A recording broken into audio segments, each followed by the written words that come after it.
Good afternoon and welcome to another Webinar Wednesday. Today we are joined by Joe Stockman, Director of Product Experience at FSI, and he is joined by Sean Hewitt, Senior Product Manager at FSI.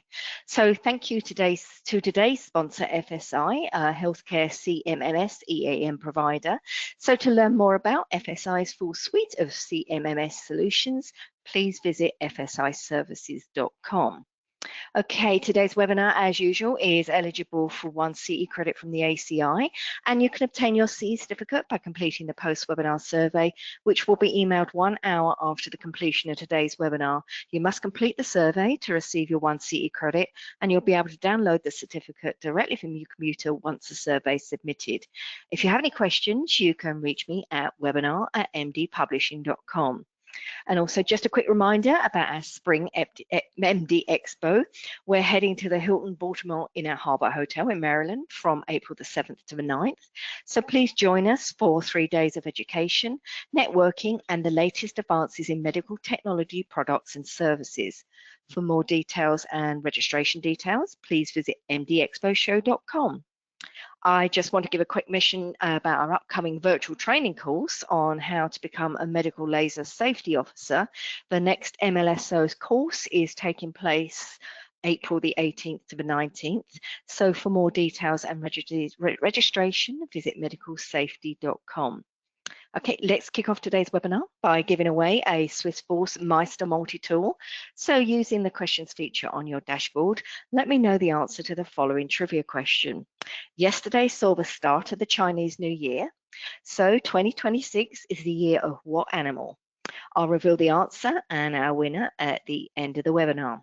We'll be wrapping up today's presentation with a live Q&A with Joe and Sean, so please submit your questions anytime using the questions feature on your dashboard.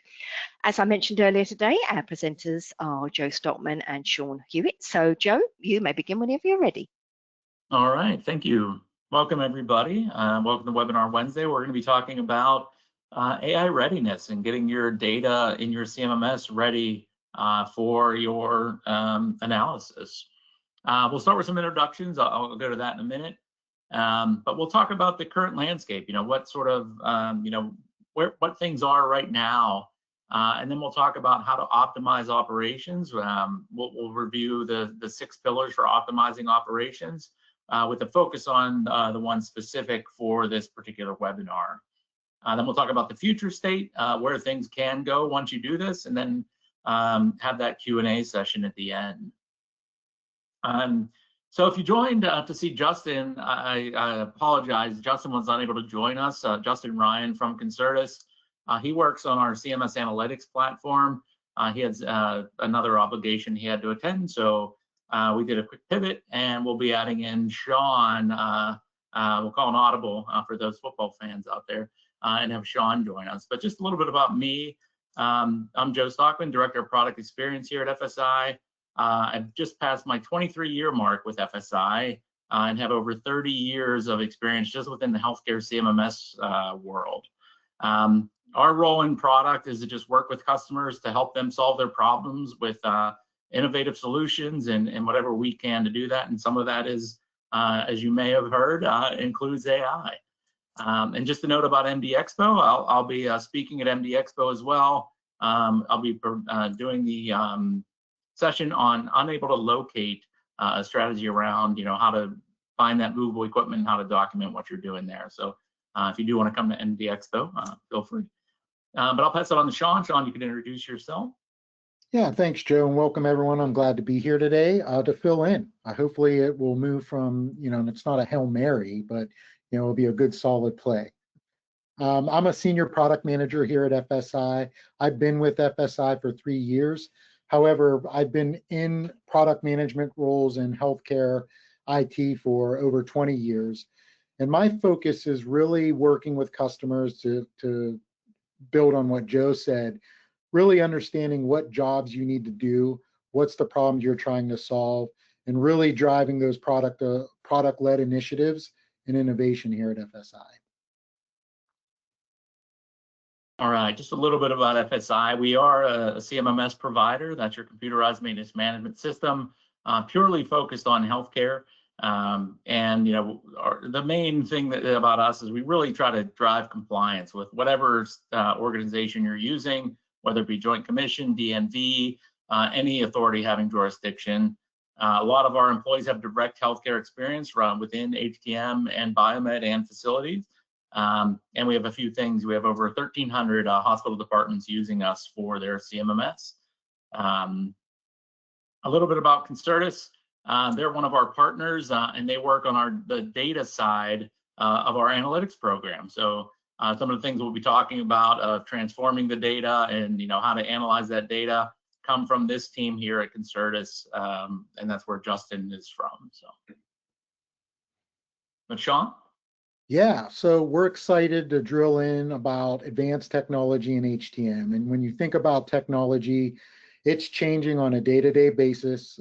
Every time we turn around, there's new tools out there. Specifically, when we talk about AI, these advancements are all about empowering our teams to do more than ever before. And it's really driving us to figure out ways to move into and beyond automating our workflows to ensure the right data is available at the right time. And I'll probably say that a few times throughout this presentation, because that's what's important to us here at FSI, is really making sure that we come up with those ways. So, AI is all about reducing the time spent needing to search for information or entering information or duplicating information from this program to this program. So it's all about surfacing the most relevant asset maintenance and compliance insights to really help those teams make those decisions that they need to make faster and more effectively. So whether you're out there in the field, whether you're a leader that's in the office, we really want to be able to leverage these capabilities to make work more accurate, proactive, and efficient for our teams. All right. So the pillars we're going to be discussing, briefly, we're going to go, talk about the building itself, the structures, and the spaces, but we're really going to focus on pillars 3 through 6, which are the asset inventory. As Sean mentioned, the data. It's all about the data. That's also a word in pillar 4 with data preparation. Talk about managing those assets once they're in the system, and then how to perform that maintenance. Some things you can learn and things you want to gather while you're performing that maintenance in order to drive analytics and regulatory compliance. So, first, like I said, briefly, we're going to go over the structure characterization. This is just your space. So this is your hospital, your healthcare environment. You do want to have a space where everything, lives and is located. You do have to go into those rooms to find some things. So that's just sort of one of the smaller pieces of that. But the idea is make sure you have an accurate inventory of your space, know what your spaces are, know what your critical areas are, know where you need to get gowned up to go into some of those spaces as well. That's an important part of operations if you could streamline some of that stuff as well.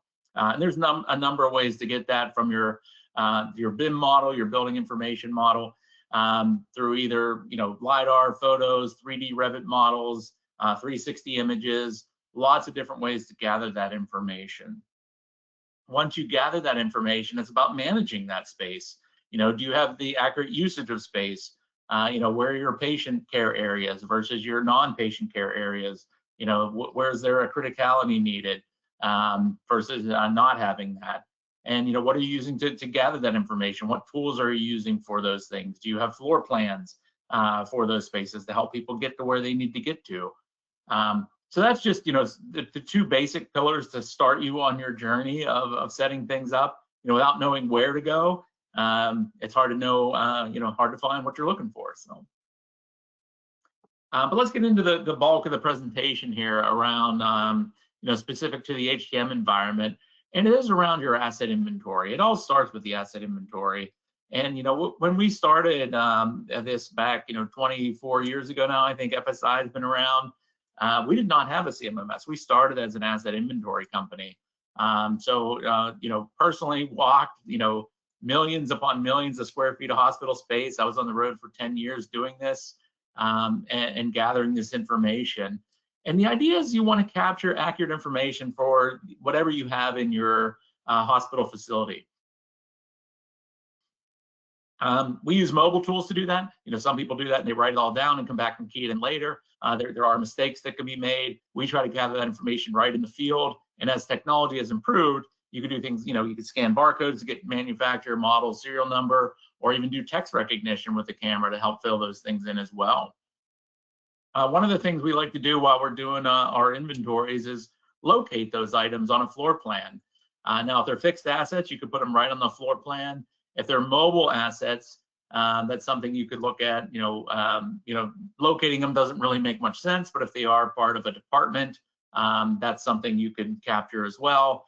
Also, if you wanted to put RFID tags, if you do have a RTLS, a real-time locator software system that you want to use to track that information, you can put the RFID tags on there, and that could help you find that equipment when it's time for the inspection to be due.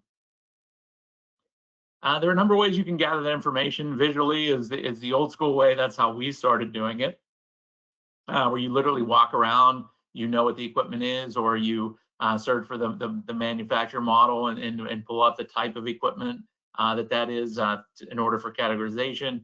You load those into your CMMS. You could also, if you have, if you're switching from one CMMS to another, or you have them in spreadsheets, or you have an export of something, or you have an invoice that came in, you ordered 1,000 new ventilators. Those are things you could, put tags on and import that into your CMMS as well. We do recommend putting some type of unique identifier on that. We're showing you here a QR code. That could be a barcode, that could be your own label. Usually it has your hospital name and some unique identifier. Hospitals use different types of unique identifiers. They try to, for their financial systems, they might have an identifier that they need on that equipment as well. So I'd say work with your hospital system to identify what the right identifier is in order to find it. And we recommend something that what your team is looking for, or what your clinical staff is looking for you if you're requiring to put that in on a request for a broken piece of equipment. As I mentioned, identify the location or the department. But the thing you want to make sure you're gathering, and this is the key, you want to make sure you're gathering the make or manufacturer of that particular piece of equipment or asset, the model number, the serial number. Those are all important for later on for analytics. As we look at some examples later on, what we can do with AI, if we know some of those things, it's important to gather that and to be consistent. So again, if somebody types GE as a manufacturer and somebody else is typing General Electric and somebody else is typing G period, E period, those are three different things, and is AI smart enough to understand the difference between those? If you ask it for show me all my General Electric equipment, is it going to find that G.E equipment? So again, try to be consistent in that standard, while you're putting those in. Make sure you're managing that in a way that's meaningful. So that's sort of the first tip, is to just really standardize how you're gathering that data. Maybe limit that to a number of different individuals that can gather that data or are responsible for that. If you let your whole team be responsible for it, and you have 25 people working in your department that are adding assets, you might have 25 different ways that one asset, if everyone entered it differently, might appear in that system without a set of strict standards and guidelines for them. We also recommend categorizing that equipment. It could even be just generalized equipment like imaging equipment or laser equipment or something along those lines. That'll help you search for that and set up your different programs in place as you're setting up, AEM. There's EAM and AEM, so if I get them mixed up, I apologize. And also, think about the FDA Good ID. That's something that came out. It is listed on some of the equipment. It's good to have that information, as they continue to build out their Good ID database, and you can look that information up with that number and get additional information on that, or recalls or things like that associated with them too. And then also, make sure you're capturing any asset metadata you need. That's data that you might need to manage that, software versions and the software operating system that they're using, MAC addresses, anything that IT related, in case there's a vulnerability or you want to interface with a security company to get those vulnerabilities identified. It's important to have that information. Now, doing that all at the beginning of your asset inventory can be an overwhelming task sometimes. Sometimes that's something you do and you gather that later, depending on what your time frame is to get some of that stuff ready to go.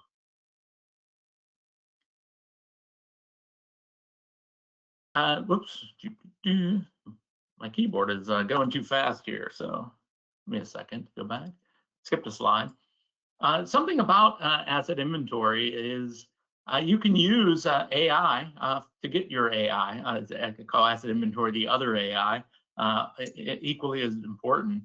But there are tools out there where you could literally take pictures of equipment and have it identify a lot of those items. So if you take a picture of the equipment and the nameplate, you know, there's some third-party tools out there that can help you build that list a lot quicker than somebody manually entering all that in. So that room that I'm showing there in the top photo, you know, it might take somebody manually, you know, 15, 20 minutes to go through it. If you're doing that with some image capture, maybe they're in that room for 5 minutes, you know, taking pictures and having AI parse that data out and, you know, identifying what that equipment is. So there are tools out there. Are they 100% accurate? No. Do they get you most of the way there? Yes, it's something that you can use. And they just, you know, have large libraries. That the way AI works is it's not thinking, it's just comparing to large libraries of data that are out there that it says, hey, this looks like this. So there's no fear of it thinking and taking over your job from that aspect. But it is helpful in gathering some of that equipment.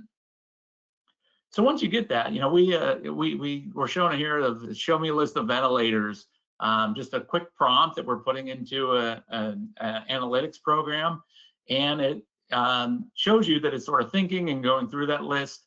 And as it goes through our sample database, it finds 123 ventilators, and it shows that they're all classified as high-risk OEM under a category of ventilator.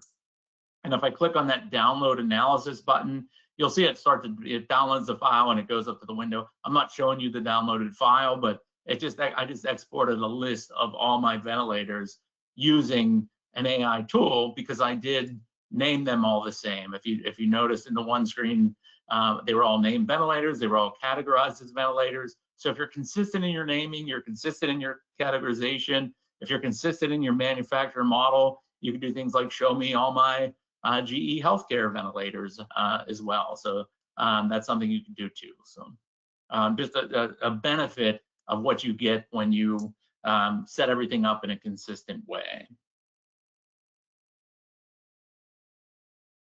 Move over to the next slide, and we'll go to Sean. Sure. Pillar 4, probably to me, one of the most important pillars for data preparation, especially as we're talking about AI. So, you know, Joe talked about asset inventory, the importance of standardization. You know, our goals are really to make sure that a CMMS, the data is complete, it's consistent, it's structured, it's standardized. That's really what serves as the foundation for AI to be able to deliver those accurate insights, automation and decision support across your organization and your different locations. You know, it's all about clean, standardized data, which serves as that way for, hey, this information that AI or the reporting is showing is interesting, but it moves it from that's interesting to, hey, this is useful to help me to make a decision.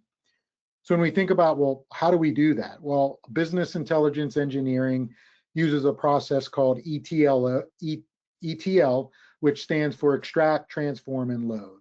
So when you think about the extract phase, it's really looking at all of your different data sources. It's not just limited to one data source.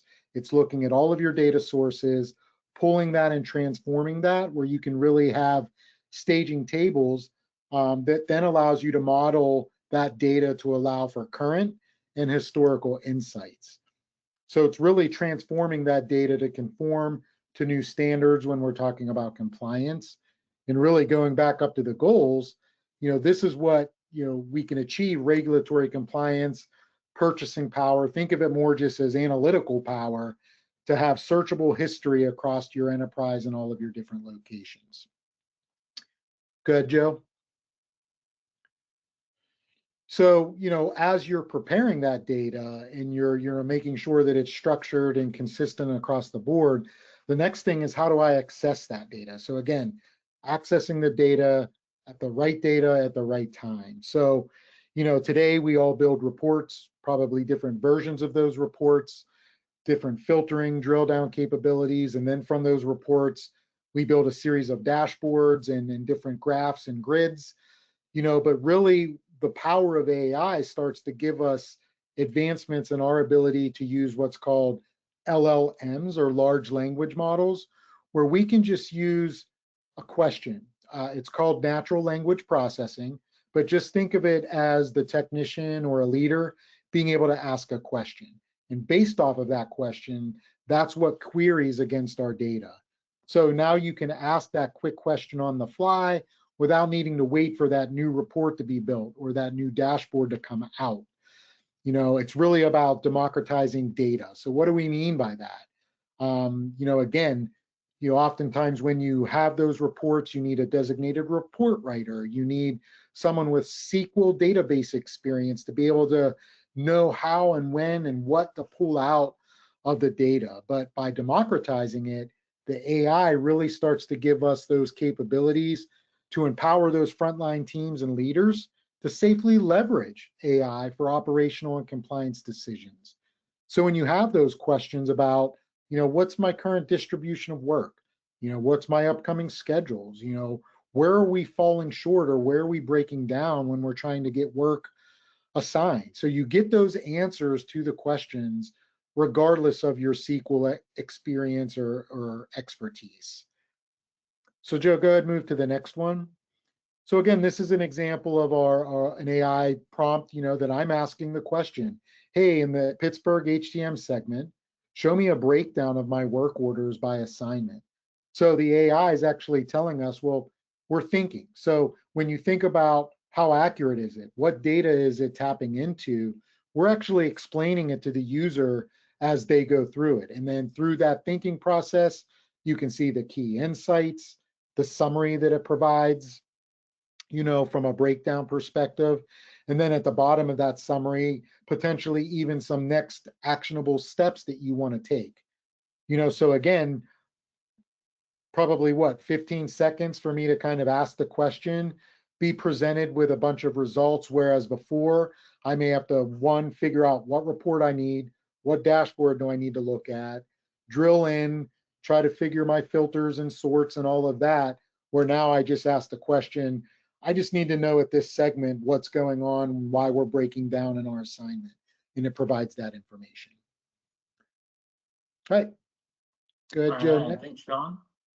All right.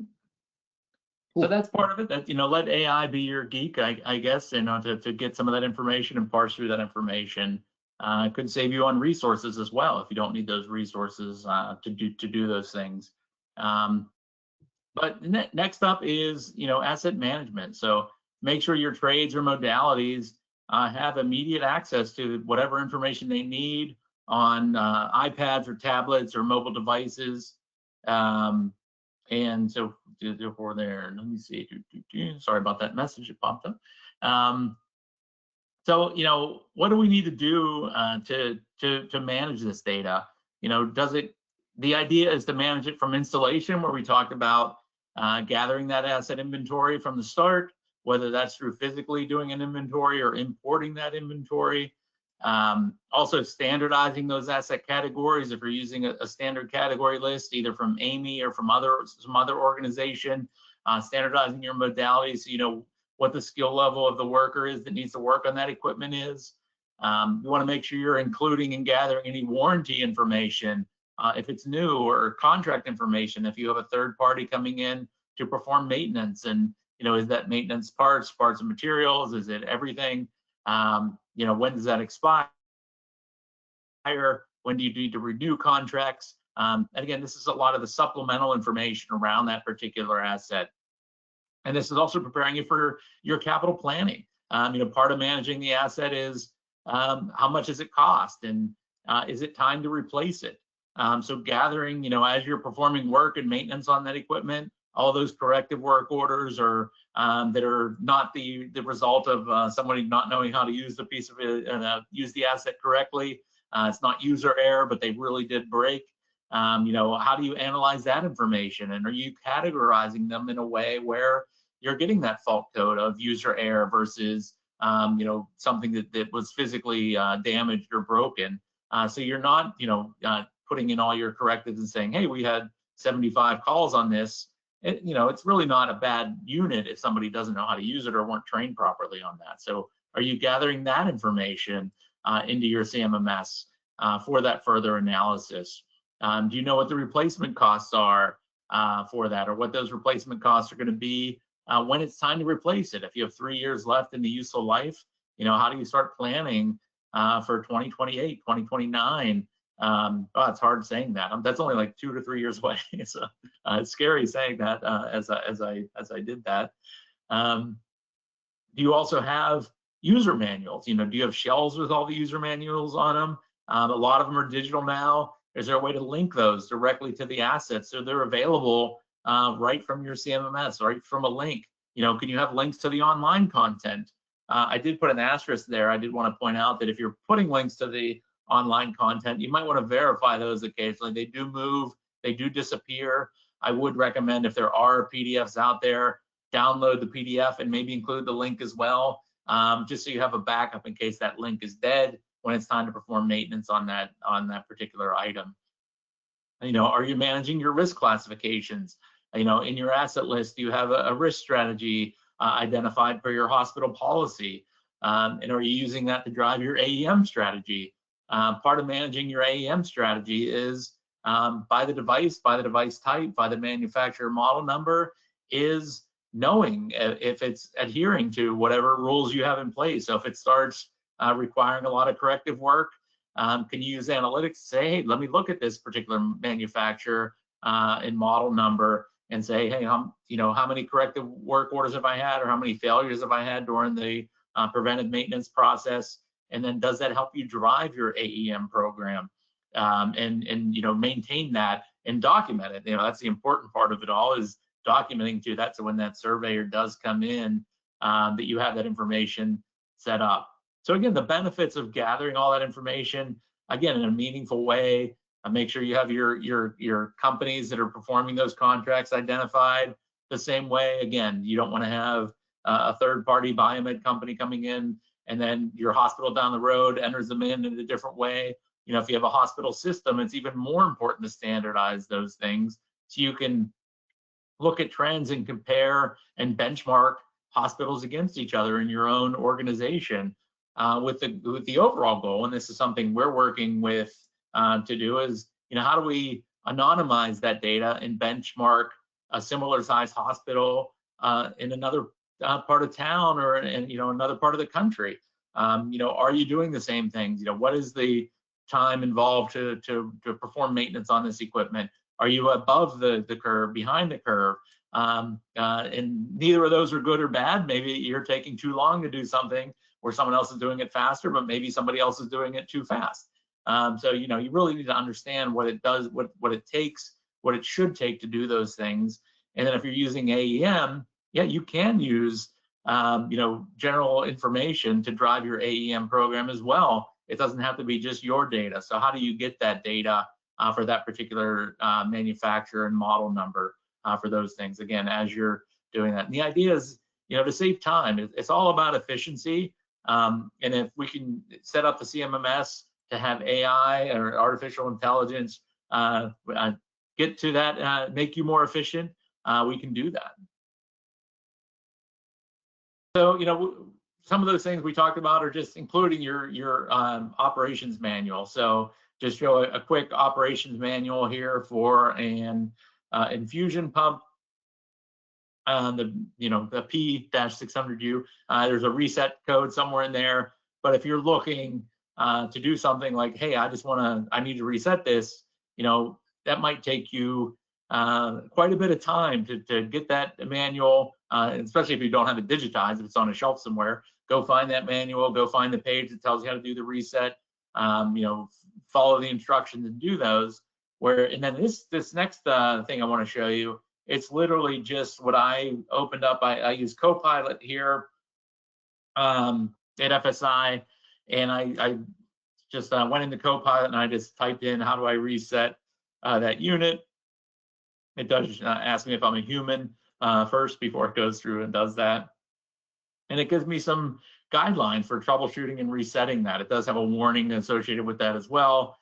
Here's me scrolling through that and showing you how to do that. And what I do next is I click on the document and it says publicly available. So I clicked on that one.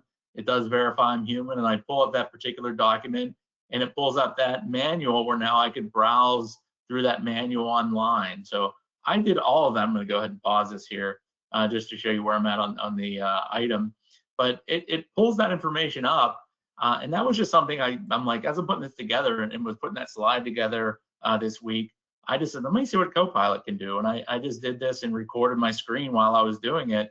I could also download that guide. There's a number of things I can do here. So, envision a place where you have all your manufacturer, model, serial number in place, your good IDs.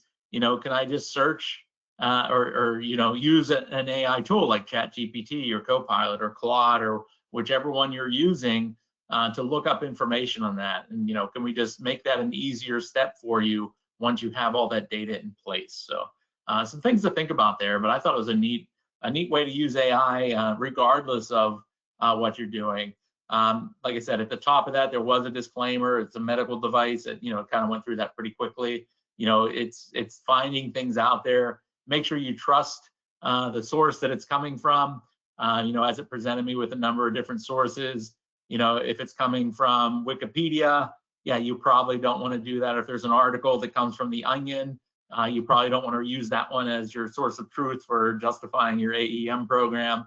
You really want to make sure you're using it from a trusted source. So use your judgment in picking the right source there. So, John? All right, pillar 6, asset maintenance and compliance. So really what we're trying to get to, or where this advancement in AI is taking us, and for us to be ready. Our goals are all about, can we use AI to continuously ensure that the activities and the maintenance work that we're doing align with the regulations and standards? Can it proactively identify the risks and help us to keeping up to date in inspection, testing, and documentation? So as an organization, we're always audit ready. So how do we do that? When we think about from just an analytics and standardization perspective, it's all about your library of your programs, your maintenance programs, aligning to the regulations. Are you standardizing, there's that word again, standardizing your asset procedures across all of your business units? Why is the North location doing it this way compared to the South? Well, your AI and your analytics are probably not going to show well if you're not standardized across the board. Being able to standardize those inspection checklists, the results that you get from those checklists, and then helping you to determine, which one should generate a corrective maintenance or not. There's also things like aligning your metrics for your asset and work order capture of costs. Why is that important? Well, I want to be able to look at analytics around the time and the materials and the vendors that I'm using.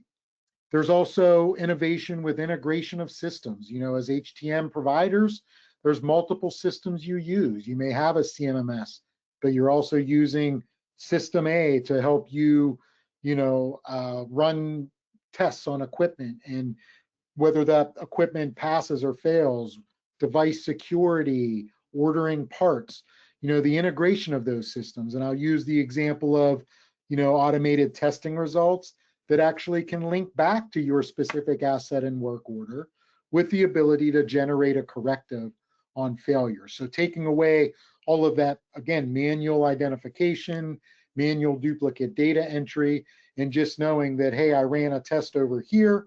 Wow, there's a failure. I can see that it generated a corrective for me over in my CMMS. Go ahead, Joe. Another great example of that, I'm looking at how many checklist work orders generated a child. Think of it as a corrective work order for a specific HTM segment. So again, The AIs, let me break that down. Here's what I'm looking at. Here's what I'm thinking about. You know, I'm first going to check this, then I'm going to look at here next. So again, to be able to trust what it's actually looking at, it's giving you that readout of all of those resource places that the AI is actually looking into. And when your analysis is done, you can always look at the Analysis Explorer to kind of see those reference points. But in this example, again, very quickly, without needing to generate a report or a dashboard, I ask that question, and then I can very quickly see, okay, based off my data, there's 162, checklist work orders that generated correctives. I can see key insights that it's giving me. I can see the summary table, and if it warrants, it could be even providing me with some actionable follow-up steps that I may want to do. Go ahead, Joe. All right. Yeah, so bringing it all together, yeah, so when we think about where we're at today and where we're trying to get to, today we have natural language processing, it's innovative. We're all striving to provide prompts and, so people can ask those questions and respond and have the AI respond to our questions by retrieving and summarizing the information. But it does rely on the user to ask the question, to ask the right question, to be able to interpret that data and be able to act on that data. But that natural language process era versus to where we're trying to get, which is agentic AI state, where agentic AI is more goal-driven and autonomous.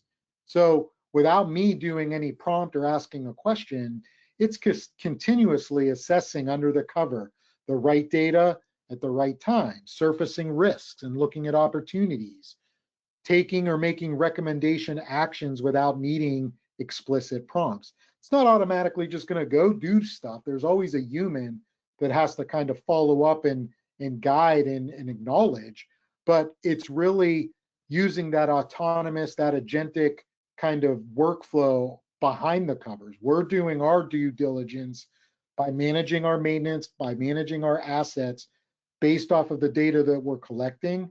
The AI is always creating that continuous regulatory monitoring. We call it at FSI, think about being always survey ready. So the AI powered tools are out there tracking regulatory changes in real time, alerting organizations of new or modified requirements, guiding technicians as they're documenting and filling things out, if they're staying compliant or not, and really providing that proactive approach where we can prevent those compliance failures, reduce the risk of penalties or really any damage to an organization's reputation. Right. Thanks, Sean. It just reminds me of a quote from Kelly Proctor at the DNV. He started off a presentation I went to with, "When should you worry about a survey?" And that the crowd sort of talks amongst themselves and says like, the week before or a year before, and get ready. And the answer is never. You should never have to worry about a survey. And that's the idea behind being always survey ready, and making sure you have the data to back that up. So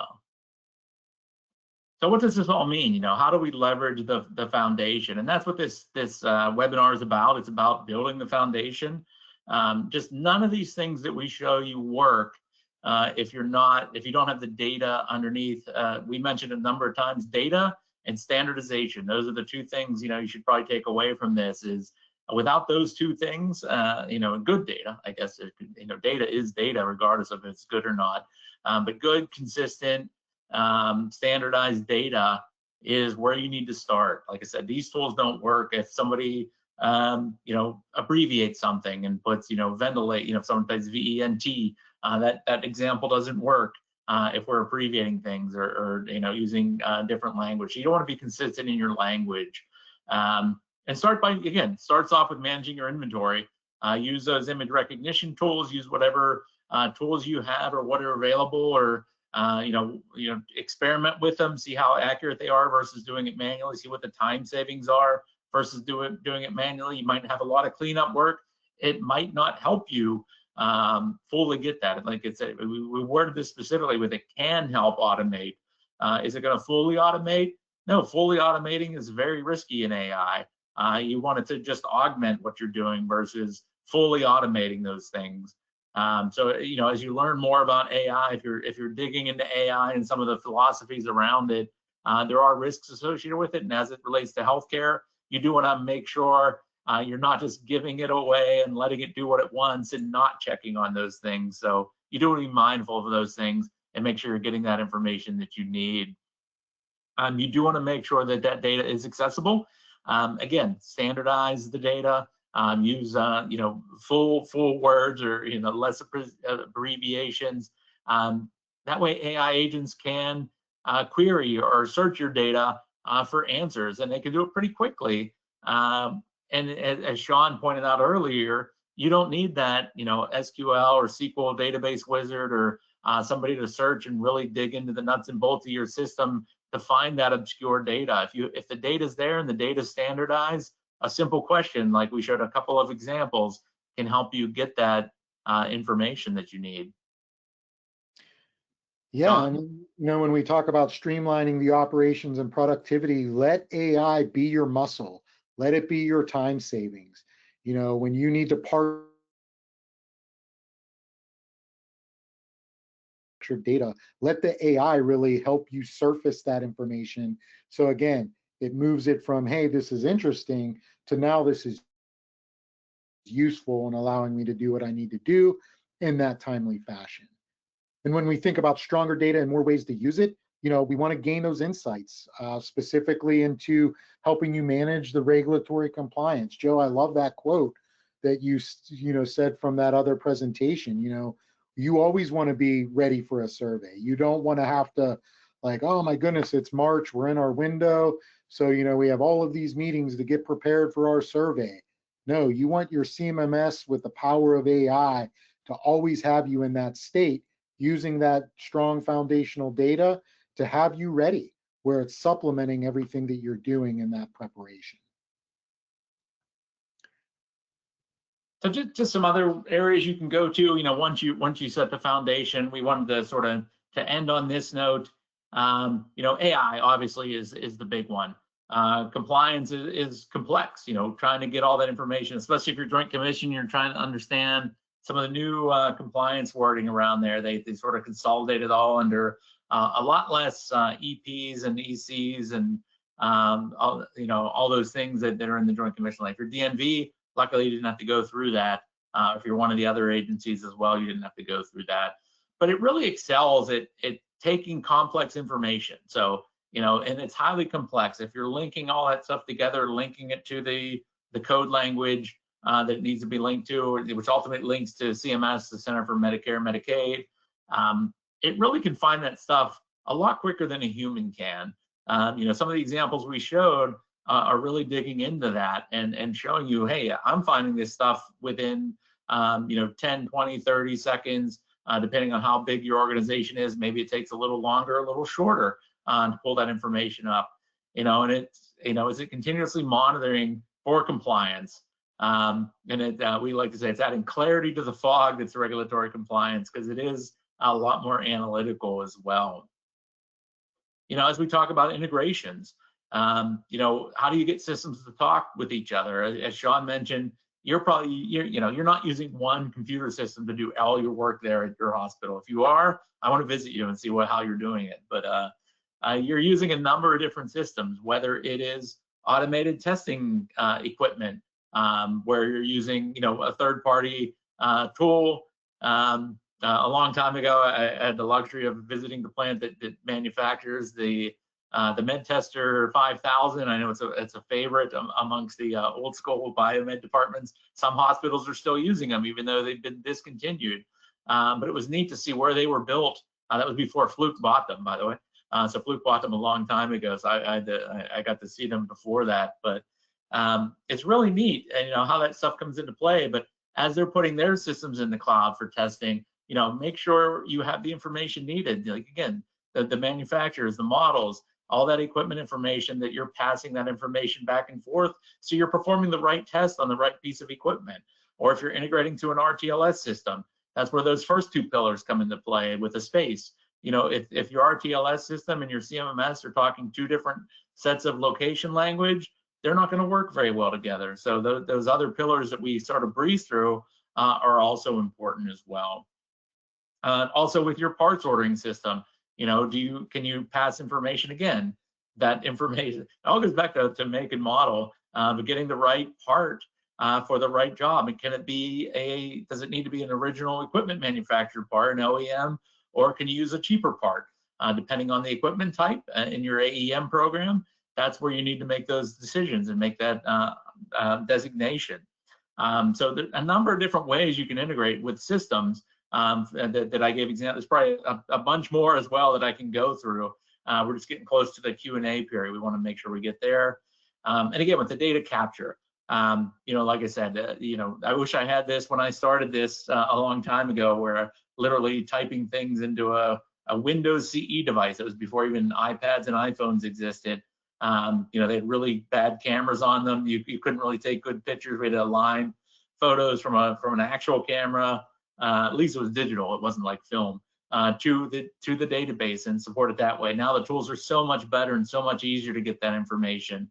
And how do you align it with the requirements from the Center for Medicare and Medicaid Services, or whatever your regulatory agency is in your particular system? So anything to add there, Sean, or should we go right to the Q&A? Yeah, we can move to the Q&A. You touched upon it. All right. Okay. Go ahead. Got quite a few questions that come in, Joe and Sean. So the first one is, it's quite long. If an organization is just beginning its AI journey in HTM, which of the 6 pillars should be prioritized first and why? It's really tricky. It's a tricky question, but just because of where I started, I'm going to go with the pillar 3, asset inventory. I mean, if you don't have a good inventory, if you don't know what you have, the rest of the pillars to me just don't fall into place. So having an accurate, up-to-date inventory is my answer. But I'll go to Sean and see if you have the same opinion or not. Similar. I would say I'd probably start at pillar 4, but I like where you're going. So maybe it's pillar 3-4 because it's important to have the asset inventory, but if you're not collecting that data about the asset in a consistent, standardized, way that I described in that 4th pillar, then it's garbage in, garbage out. So, I really think, again, that building that foundation from an AI readiness is all about standardization of the data.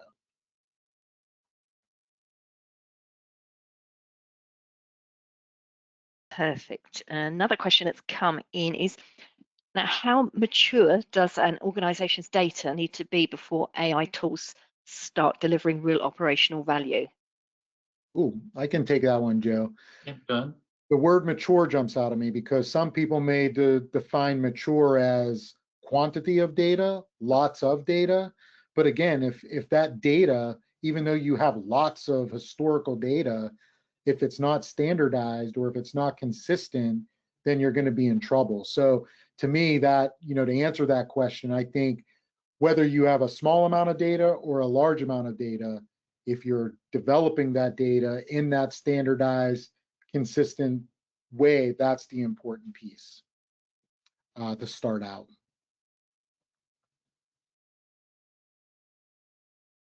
Great. So another question that's just popped up. How do you validate AI-generated answers when querying your CMMS or summarizing OEM manuals before acting on them operationally? I think we both showed examples today, like in the AI tool that we were showing, like you could see that, hey, this is where I'm thinking, but this is the data that I'm looking through. So, and then Joe showed the example of where did I get this answer from? Hey, it's from the manual versus maybe Wikipedia.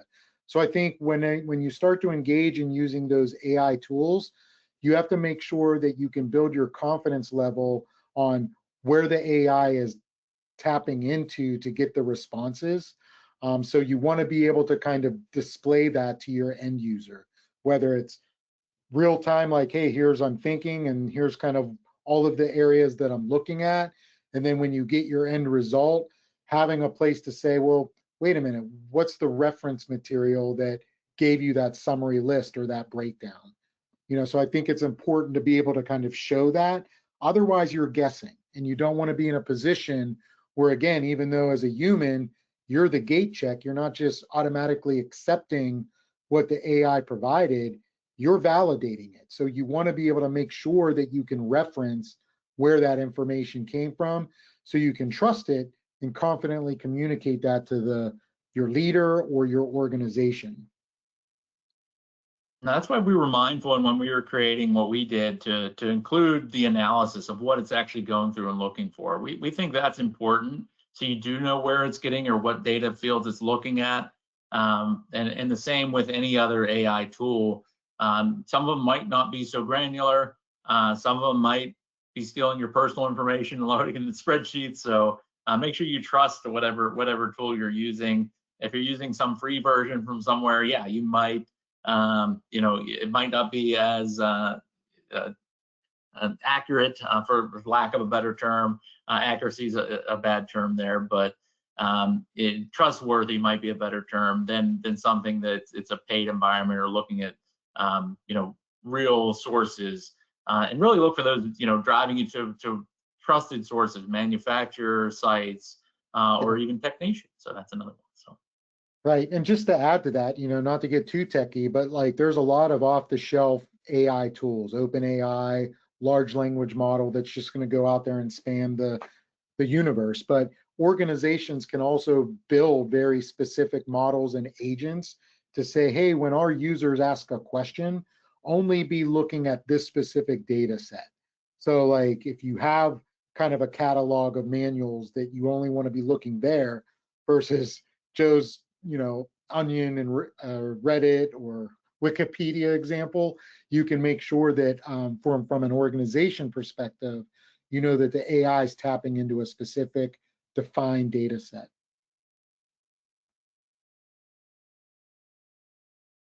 Okay, so looking ahead 5 years, what AI capability will move from innovative to expected standard in healthcare CMMS platforms?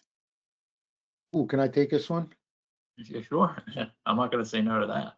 Yeah, so I think what we talked about today, where we're at now with the use of natural language processing and large language models, I think that just needs to be table stakes in 5 years. Like, I think people are going to start to shift away from report, like needing to kind of have this structure where you're building reports and dashboards and always needing to go to the vendor or your report specialist to get something built. It's going to be table stakes to be using a program to just be able to, let me ask my question, self-service kind of, I need to dig deeper. I need to, get more informed information to help me make decisions. I think, as we're moving from that, where we're at now, in 5 years, we're going to start to see a lot of that agentic workflow or that agentic state where the AI is doing a lot of that. That's really going to be the innovation. And then whether it's 2 years, 3 years, 5 years, what we're doing today with exposing these natural language experiences, that's just going to be table stakes. That's going to be part of every application, I think. Yeah, 5 years is a long ways away when you think about where we were 2 years ago with AI and with ChatGPT and all those tools that people are using and how far they've come in the past 2 years. So it's kind of, unknown. My question would be just how trustworthy is the data that it's relying on? That's still all. I think it's always going to be a key, as it's just searching the internet, and the internet is full of good things and bad things. So are people going to try to sabotage it? Can it parse that out and know that people are doing that? So those are the things to worry about. Is the quality of the data that it's using in its large language models to make those recommendations or decisions. So that's a great point, Joe, because like you think like the innovation's happening so quick, so there's tools that are popping up left and right. I also think, and maybe this is veering from the question a little bit, but governance of like the data, the privacy, the security, there's going to be a lot more methods that we should all be following to kind of ensure that we're creating those environments that are safe and trustworthy. and how we governing these AI tools will be playing some catch up, in my opinion. There's a lot of people horsing around on the internet out there, so be careful. So Yeah. Saw that coming.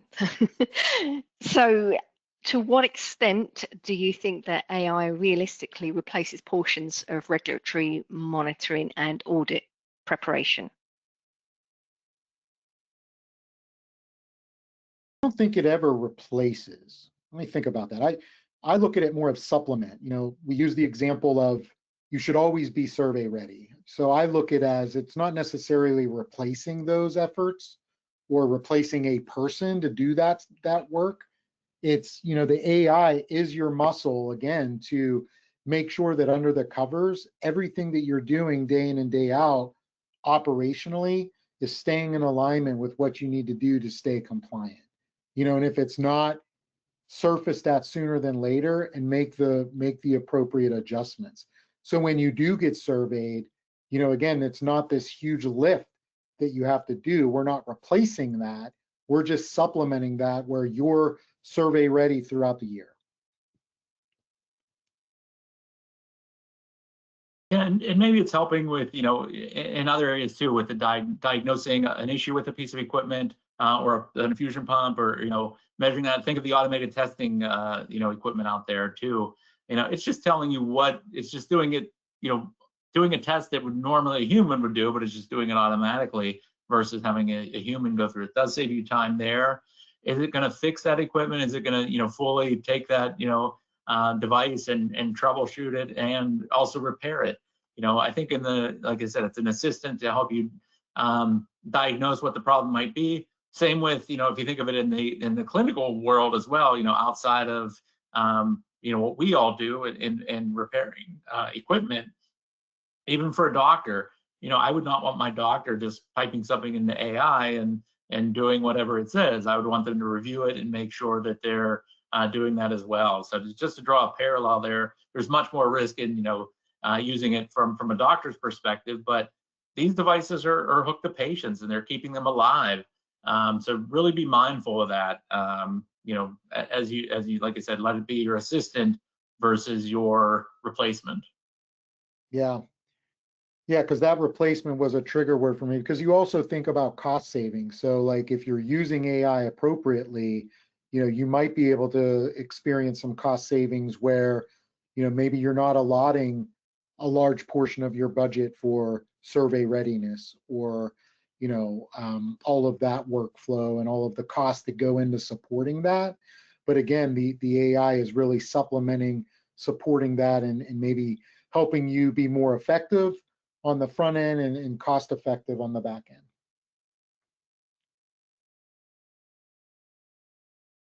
Great. We have got time for one more question. Does FSI offer these types of AI solutions, or are you partnering with Concertus? It's both. You know, Concertus is our within the analytics space and the AI space. The examples that we showed you were developed by Concertus for FSI. So we just work in conjunction with each other. So, you know, we build that in as part of our analytics package in our CMMS. So that's something we work with them on and identify the areas in need there. Sean was actually the product manager for that stuff that we showed. So all the videos we showed, other than the co-pilot one, were all from what we developed in conjunction with Concertus. So.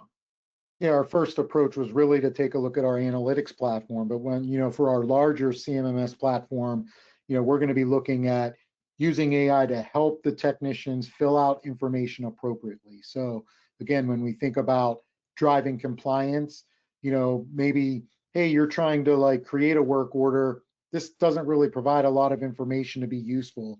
So maybe think about filling out this information, or when a technician's trying to complete a work order, making sure that we have information to drive compliance on the appropriate documentation of that work.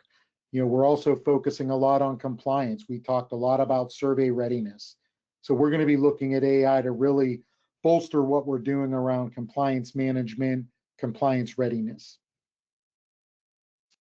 Great, thank you so much. Sadly, we've come to the end of our hour, but Joe and Sean, I have got some other questions, but I will send them to you afterwards, and you can reach out directly to the attendees if that's okay. Yep.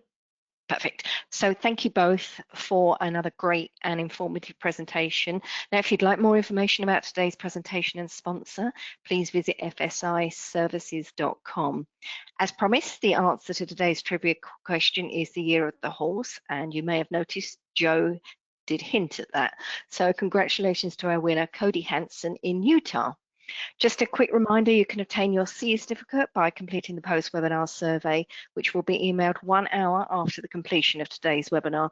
You must complete the survey to receive your 1 CE credit from the ACI, and you'll be able to download your certificate directly from your computer once the survey is submitted. If you have any questions, you can reach us at webinar@mdpublishing.com.